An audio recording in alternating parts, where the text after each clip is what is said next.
आदाब नमस्कार। आप देख रहे हैं उज़ैर की आवाज़ और मैं हूं आपके साथ में मोहम्मद उज़ैर।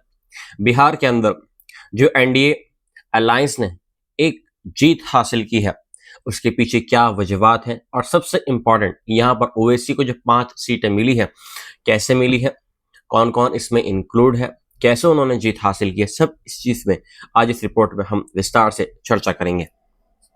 पहले यहाँ पर बात कर लेते हैं ओवैसी की जो पार्टी है, यानी मजलिस ऑल इंडिया मजलिस ए इत्तेहादुल मुस्लिम, उसके बारे में, जिसने 25 सीटों पर चुनाव लड़ा था और इस चुनाव में उसको 5 सीटों पर विजय प्राप्त हुई है। तो इन सब के बारे में आज गहन तरीके से पूरी जांच पड़ताल के साथ में बातचीत करेंगे, गहराई के साथ में बातचीत करेंगे।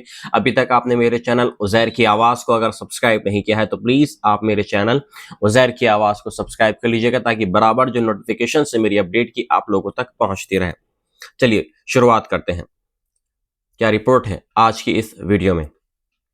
पिछली विधानसभा चुनावों में मिली बढ़त को मजबूत करते हुए असदुद्दीन ओवैसी की पार्टी ऑल इंडिया मजलिस इत्तेहादुल मुस्लिम ने बिहार की जिन 25 सीटों पर इस बार चुनाव लड़ा, उनमें से 5 अपने नाम कर ली। जी हाँ, ये ओवैसी ने एक बहुत बड़ा यहाँ पर काम किया।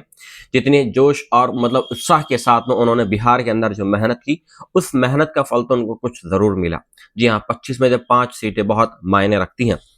इनमें जो कि हाट, बहादुरगंज, कोचाधामन, अमौर और 82 सीटें इसमें शामिल हैं। ये शहरों के नाम हैं जो बिहार के अंदर हैं। ये सभी 5 सीटें मुस्लिम बहुल सीमांचल इलाके में लगती हैं।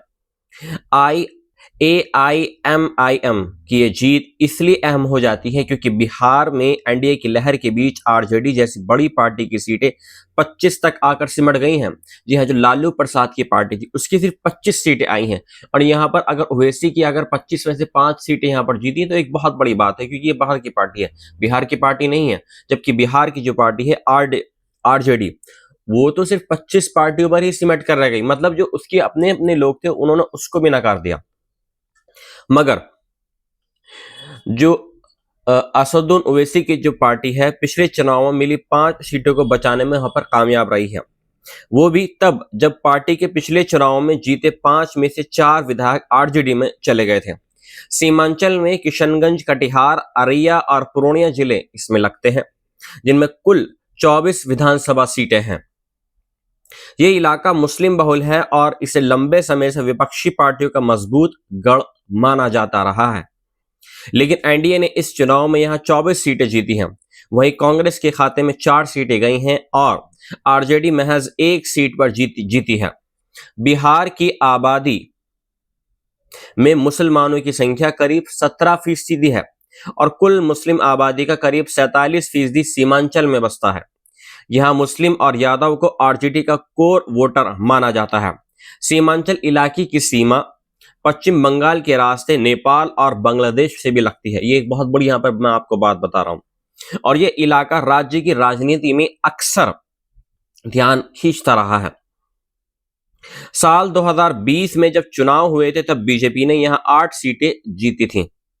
उस समय कांग्रेस के खाते में इस इलाके ने 5 सीटें जीती थी और CPIML और आरजेडी एक एक सीट पर जीते थे।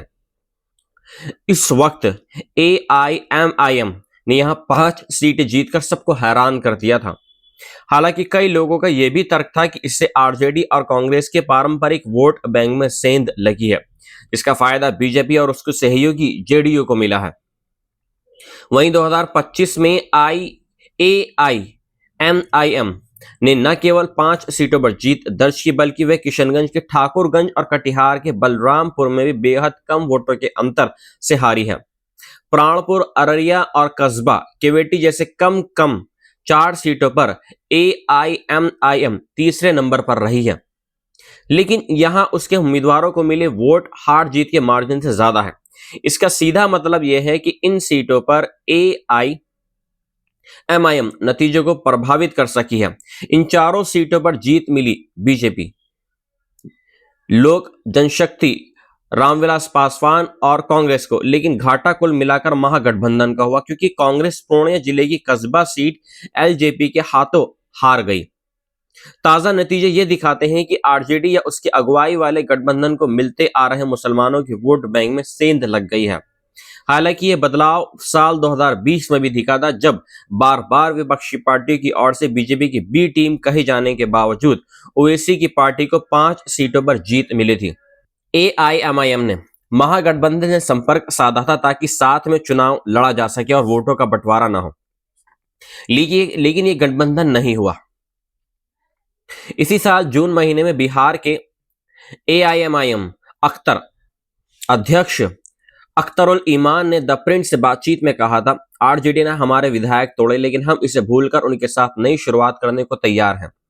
अगर वे हमारा ऑफर नहीं स्वीकार करते तो बाद में वही ये नहीं कह सकते कि हम मुसलमानों को वोटों को बांटते हैं।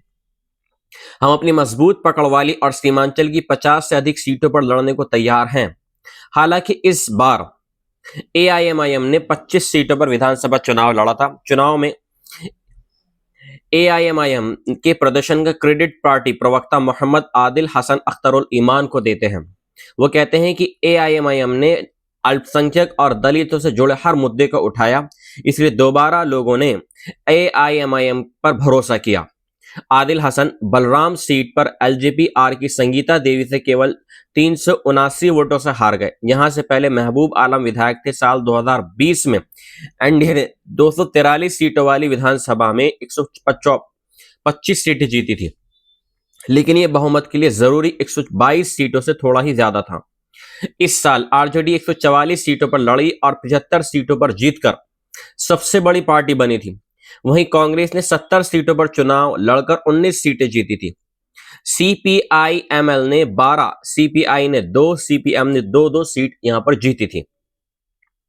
गठबंधन को कुल 110 सीटों पर जीत मिली थी। ऐसा माना जा रहा है कि महागठबंधन के वोट बैंक में एआईएमआईएम ने जो सेंध लगाई उसके 2 मुख्य आधार थे। पहला तो ये कि ओवैसी लगातार अपनी रैलियों में सीमांचल के लोगों की अपेक्षा का मुद्दा उठाते रहे थे। साथ ही उन्होंने मुसलमानों को पर्याप्त प्रतिनिधित्व देने की मांग उठाई। दोनों प्रमुख गठबंधनों ने आबादी के अनुपात में कहीं कम संख्या में मुस्लिम उम्मीदवार उतारे थे, लेकिन मुस्लिम इलाके में मुसलमानों का जो वोटिंग करने का तरीका होता है वो जरूरी नहीं है। मुस्लिम अल्पसंख्यक वाले मुसलमानों की तरह हो। मुस्लिम बहुल इलाकों में मुसलमानों के लिए सुरक्षा का मसला इस तरह नहीं होता। वो स्थानीय स्तर पर मुद्दों को देखते हैं। वो कहते हैं कि उनके मन में कई तरह की बातें होती हैं, जैसे उनकी अपनी पार्टी हो, साथ ही उनके स्थानीय मुद्दे होते हैं और स्थानीय स्तर पर उनकी पसंद और नापसंद होती है। उनका कहना है कि सीमांचल में ये बातें एआईएमआईएम के पक्ष में गईं। इसके अलावा सुरूर अहमद कहते हैं कि ओवैसी मुख्य मुसलमानों की राजनीति करते हैं और ऐसे में उनका मुख्य मुकाबला उन पार्टियों से होगा जिनका वोट बैंक भी मुसलमान है, इसलिए यहाँ उनका निशाना मुख्य रूप से आरजेडी थी। उनको बीजेपी या जेडीयू से ज्यादा लेना देना नहीं था। वहीं वरिष्ठ पत्रकार कहती हैं कि पिछली दफा एआईएमआईएम ने 5 सीटों पर जीत हासिल की थी, लेकिन अमौर में अख्तरुल ईमान के अलावा बाकी के विधायकों ने आरजेडी का हाथ थाम लिया था। ओवैसी ने एक बार एक रैली में यह बात की और नैरेटिव बताया कि मैं महागठबंधन के पास हाथ मिलाने गया था, लेकिन उन्होंने मुझे रिजेक्ट किया। वो कहते हैं कि कांग्रेस और आरजेडी मुसलमान और यादव को अपने वोट बैंक के तौर पर देख रही थी, लेकिन इस बार इस वोट बैंक में सेंध लगी है। वो कहते हैं, चुनाव कवर करने के दौरान मैंने यहाँ लोगों में ये नाराजगी देखी कि महागठबंधन उन्हें क्यों अपने साथ लेकर नहीं चलना चाहता। लोगों के मन में सवाल था कि क्या महागठबंधन उन्हें प्रतिनिधित्व नहीं देना चाहता है या उनको आगे नहीं बढ़ा देना चाहता है। बहरहाल अब जो सरकार बनी है वो एनडीए की सरकार बनी है। अब इसमें जो असदुद्दीन ओवैसी है यहाँ पर उन्होंने 5 सीटें जीतकर एक बहुत बड़ा कारनामा किया है उनकी पार्टी ने, क्योंकि आरजेडी को उन्होंने यहाँ पर हराया है और अब कहीं ना कहीं उन्होंने जो महागठबंधन है उसकी सीट पर उन्होंने सेंध लगाई, उसकी सीटों के उसमें गठबंधन। और हाँ, ये कह सकते हैं कि महागठबंधन को जो एक अपने ऊपर प्राइड था, जो गर्व था, उसको कहीं ना कहीं यहाँ पर चोट लगी है। मिलता हूं मैं आपसे एक नई रिपोर्ट के साथ में। जय हिंद।